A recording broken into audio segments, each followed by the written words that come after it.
বন্ধুরা কেমন আছেন সবাই? আশা করি খুব ভালো আছেন। আমি আজকে আপনাদের দেখাবো সঠিক নিয়মে ডিসকভার 100 গাড়ি বা যে কোনো গাড়ির ভ্যালভ ফিটিং করা এবং স্প্রিং ফিটিং করা দেখাবো। এই যে বন্ধুরা দেখতে পাচ্ছেন আমার সামনে যে হেডটি রয়েছে এটি ডিসকভার 100-এর হেড। এই হেডটির ভ্যালভ অয়েল চিল দুটো অ্যাকুরেট করে মোবিল দিয়ে ঢুকাতে হবে যেন কোনো দিকে একটু এদিক ওদিক সাইড না হয়ে যায়। এবং এই যে ভ্যালভের অয়েল চিল দুটো লাগানোর পরে এই যে হেডের পিছন সাইডে জুট দিয়ে চেপে ধরতে হবে। চেপে ধরার পরে এর যে স্প্রিংটি দেখতে পাচ্ছেন এর এক মাথায় চিকুন প্যাচ, কম প্যাচ এবং এক মাথায় বেশি প্যাচ। যে মাথায় ঘন প্যাচ থাকবে সেই মাথাটি আপনি দেবেন নিচের সাইডে। এবং এই যে ভ্যালভের লক রয়েছে লক দুটো একেবারে ক্যাপ আছে ক্যাপের সঙ্গে দিয়ে অ্যাকুরেট করে বুড়ো আঙ্গুল দিয়ে চাপ দেবেন।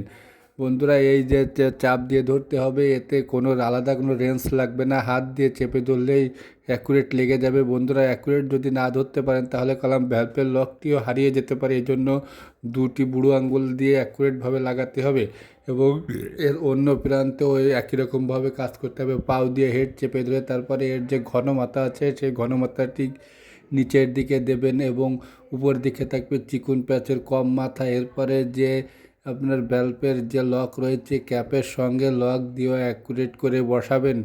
ভিডিওটি ভালো লাগলে চ্যানেলটিকে সাবস্ক্রাইব করে দেবেন এবং অন্য ভিডিও দেখতে হলেও কমেন্ট বক্সে জানাবেন। ধন্যবাদ।